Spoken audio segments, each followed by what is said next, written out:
Westbrook Health Services has been supporting the surrounding community since 1949. As one of West Virginia's 13 comprehensive behavioral health centers, Westbrook provides services to 8 counties throughout the Mountaineer State and became one of the first comprehensive community behavioral health clinics in West Virginia in 2020. This podcast wouldn't be possible without the generous help of the Sisters Health Foundation. Welcome to Studio 2121. In this episode of the Studio 2121 podcast, we are going to discuss the difficult topic of suicide. If you or someone you know is thinking of suicide, call the lifeline at 988. If this episode is something that may be too difficult for you to engage with, feel free to skip it and come back later to enjoy our other content. Thank you. Welcome back to the Studio 2121 podcast. My name is Chase Goodwin, and I'll be hosting this evening's conversation.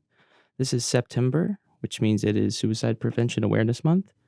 In order to discuss this, I brought on our suicide prevention specialist, Jason Ferrebee. How are you doing? I'm doing well. Thanks for having me. So, Jason, one of the reasons that we needed to film this is because it's Suicide Prevention Awareness Month, and we have some data that came in from the CDC, and this is going to be difficult to talk about, but it's important. And so I wanted to go over some of these numbers with you and maybe get your reactions or your thoughts on it. Tell me about this. What is this report? This is, it's entitled "A Look at the Latest Suicide Data and Change Over the Last Decade." It is from the CDC. It's their preliminary report from their 2022 findings added to the data collection that they've done since 2011, so 10, 11 years. Yeah.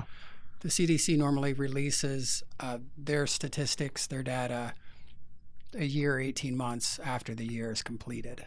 So it's kind of, we wait on it, Yeah, it takes a while to get that verified, get it out to the public. Right. And even still, this is preliminary numbers, so counting is still ongoing. I would assume that they're still, calculating or, amassing. I'd imagine that it's probably pretty accurate, maybe not to the number, but. Right. Right. So there's some tough trends in here. Yes. According to this data, suicide is at an all-time high for the past 10 years. Yes. It looks like from the start, we experienced about 40,000 as a base point in 2011. That rate continued to climb until about 2018. We started to see a fall. Right. Some hope. And around 2020, we see a pretty steep rise. Right. From 2018 to 2019 or 2019 to 2020, there's a 2-year period in there where the numbers actually went down. The deaths actually went down. It was the first time in 20 years that they had consecutive years of numbers, of decreasing. And then pandemic and post-pandemic, those numbers are unfortunately on the rise again. Yeah, they're considerably higher. I think we've got here 49,060 deaths by suicide. Yes. So almost 50,000 people. Yes. Yes. And I think the total for the 10 years or 11 years of this actual, this article is over 500,000. So over 500,000 people in a decade. Wow. Right. Numbers like these and information like this is important for us to have. It's an important part of my job. Generally, I do not like to talk about it because they are lives lost. And each person that we lost had a story. And I hate to think of them just as a number. But like you and I have talked about before, it's important to talk about it. So we do. Yeah. And one of the reasons I wanted to bring this up is kind of to localize it. For first-time watchers, we are broadcasting from Parkersburg, West Virginia. But Ohio, West Virginia, these areas are seeing 30 to 40% rises just at the state level. So it's not as if this is something abstract happening across the nation. Right. There's, it's local as well as national. Right. The rural areas are usually have higher deaths by suicide, higher deaths of despair as well, overdoses as well. Yeah. And do you want to talk about that term, deaths of despair? Deaths of despair. That phrase generally refers to suicides and overdoses. Right. Right. Behavior that is harmful. Right. Yes. Harmful outcomes that are preventable. There is a technical difference between suicidal behavior and IV drug use, but a lot of it looks the same. You're participating in an activity that you can die from. Right. and you're doing it often multiple times a day. It may not be considered suicidal behavior, but it's certainly walking that edge of, lethal danger. It's certainly risky, and there's definitely a line that you cross where, Right. What you're doing is probably not safe. Right. But in certain situations in life, people can be pushed over that line and decide that it's worth it. Maybe once is all they get, So the work that you do here to prevent deaths of despair, to help people that are feeling hopeless, what got you into this? I lost my dad to suicide in 1994. I lost one of my best friends in 2007. When I'm also part of the recovery community, I got sober in 2010. One of the first events I attended when I started participating in our community again, instead of just doing my own kind of thing, trying to survive, I went to a suicide prevention walk. And it brought me a lot of peace, just being there with other people that had experienced a similar loss, a lot of shared feelings and a lot of shared pain. You want to talk about who your dad was separate from suicide?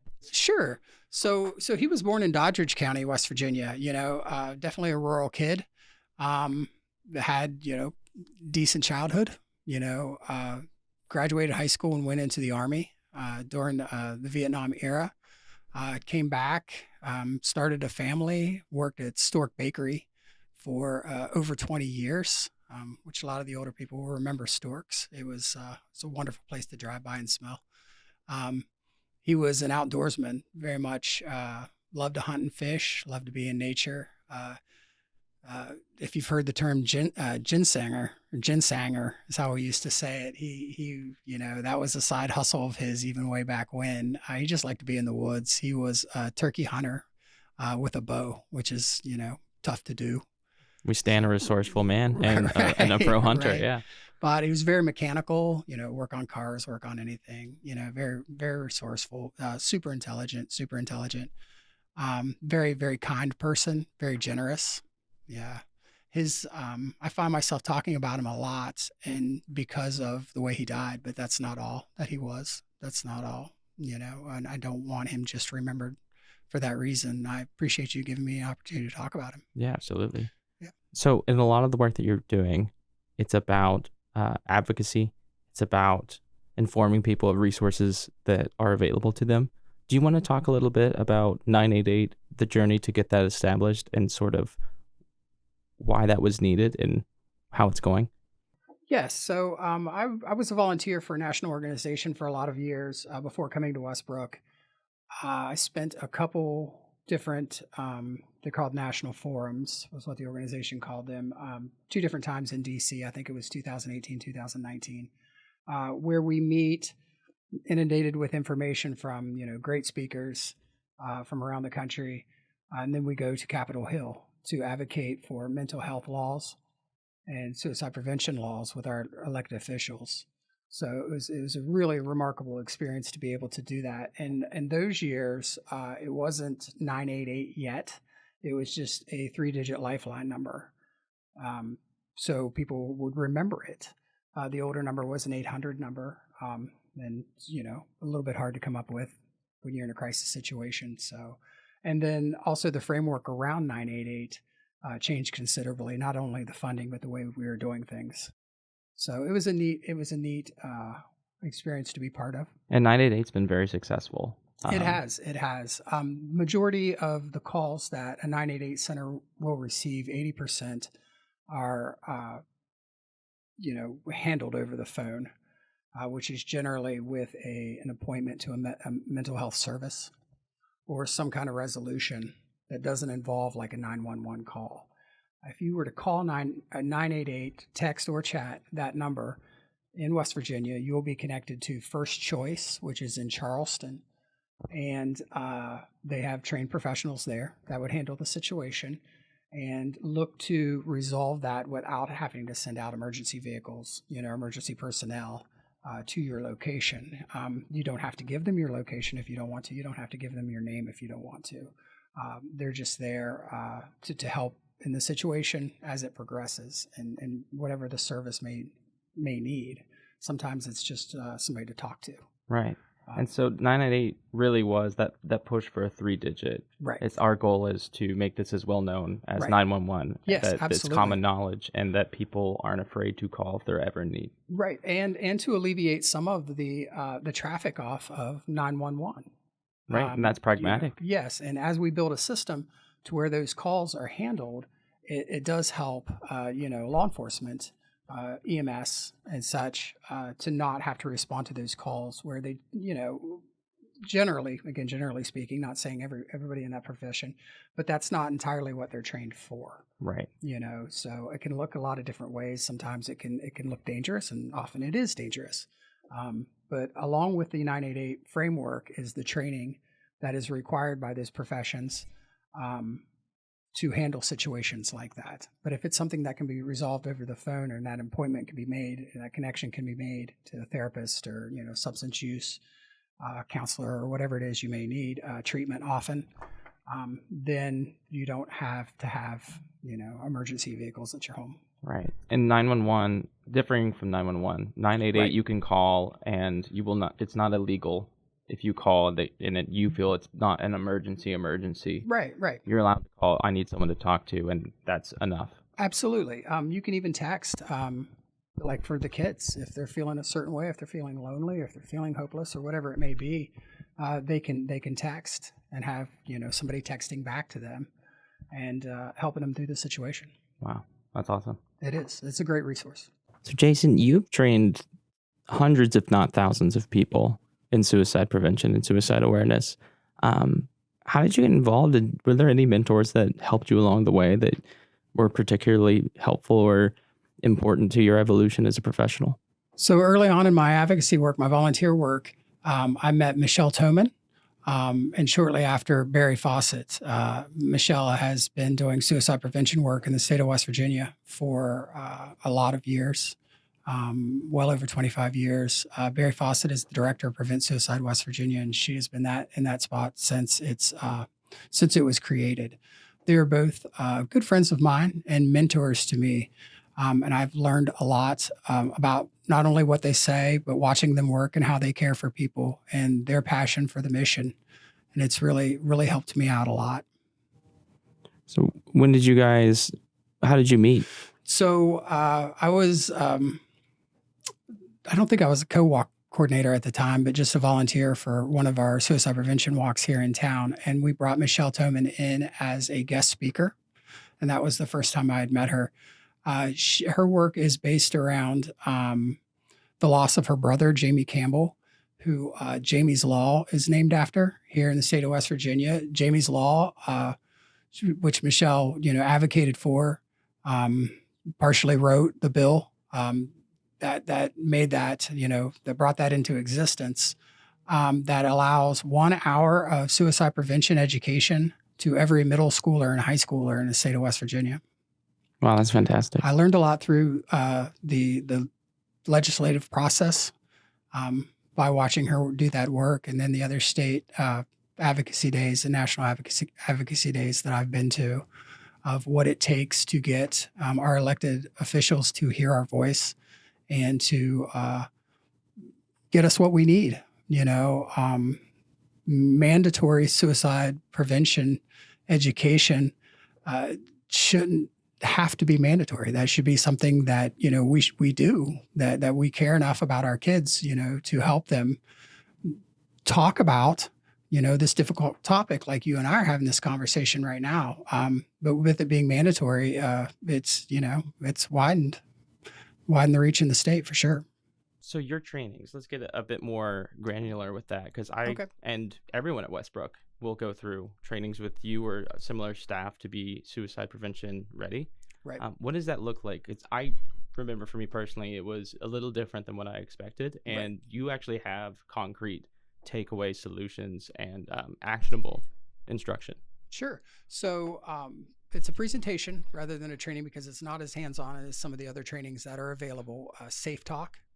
And it discusses signs to look for in somebody that might be suicidal, and then how to talk to that individual in those moments, how to ask them directly, are you thinking about suicide, and the steps to take to keep them safe, once that's been determined or not. And that's important. I remember one of the key takeaways, like you were saying, say it directly. And is this Yes. something that you tell everyone if they ever ask you about your work? You say the most important thing is to say directly, are you thinking of suicide? Yes. Not, are you bummed? Are you having a hard time? The danger of the one that people use a lot is, are you thinking about hurting yourself? Well, hurting yourself can look a lot of different ways. Right. And sometimes doesn't include death. Suicide is death, and that is most serious. And we need to know in those moments. And it also changes what the process will be, what the treatment will be, how to take care of someone. So if you're thinking about dying, we need to know that so we know how to care for you. Right. Right.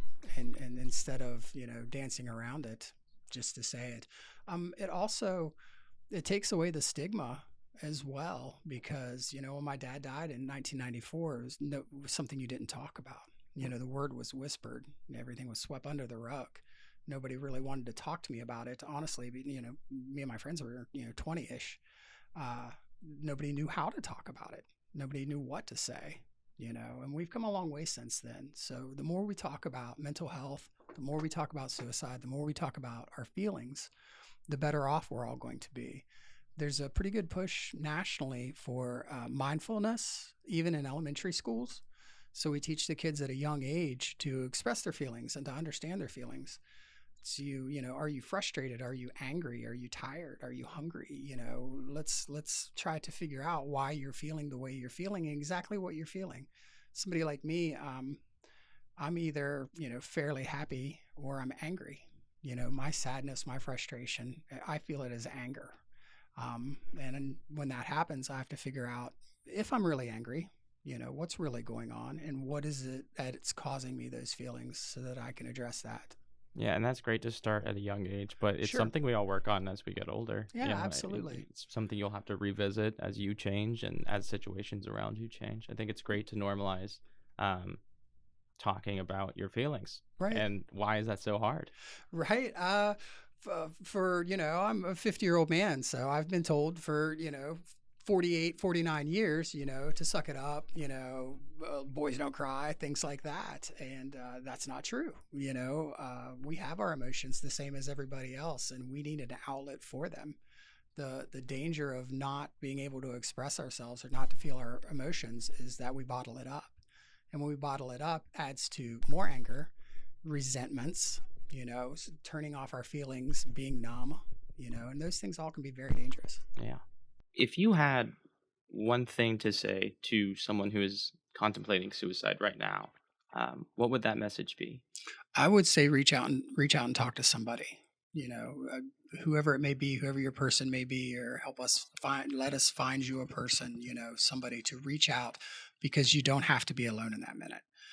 Often we feel alone. I used to feel alone in a room full of people, but those feelings were valid. But I don't have to be alone. I know that there's people that care about me. I know that there's strangers that care about my life. And I'm a stranger to a lot of people that I will sit with you. I will talk with you and try to help yourself, to save your own life. Yeah. Well, thank you for that, Jason. Yeah, absolutely. Thank you for tuning in to the Studio 2121 podcast, brought to you by Westbrook Health Services. Check us out on Facebook, Instagram, and YouTube. You can also listen to our content on Spotify, Apple Music, and anywhere else that you listen to podcasts. Lastly, visit our website at www.westbrookhealth.org. Thanks.